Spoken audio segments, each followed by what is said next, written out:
کون کہتا ہے کہ احساس کی زبان نہیں ہوتی؟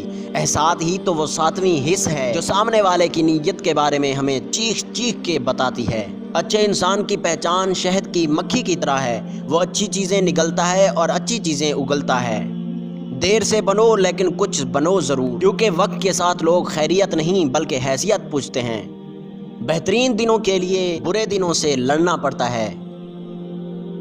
زندگی میں دو لوگوں سے دور رہنا، ایک مصروف اور دوسرا مغرور، کیونکہ مصروف اپنی مرضی سے بات کرتا ہے اور مغرور اپنے مطلب سے یاد کرتا ہے۔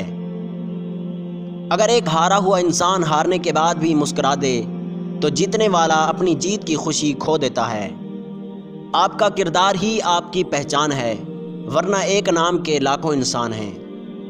کوئی تالا بغیر چابی کے نہیں ہوتا اور کوئی مشکل ایسی نہیں ہوتی جس کا حل نہ ہو۔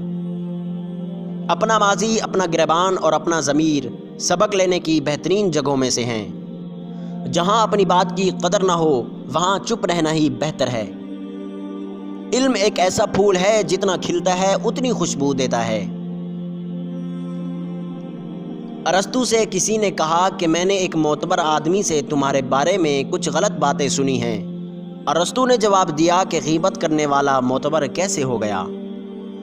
زندگی میں یہ ہنر بھی آزمانا چاہیے، جنگ کسی اپنے سے ہو تو ہار جانا چاہیے۔ جو لوگ اپنوں سے سینگ لڑانے میں لگے رہتے ہیں وہ خود دشمن کا شکار بن جاتے ہیں۔ اپنوں کے ساتھ الجھ کر دشمن کو موقع مت دیجیے۔ اچھے لوگ خوشیاں دیتے ہیں اور برے لوگ سبق دیتے ہیں۔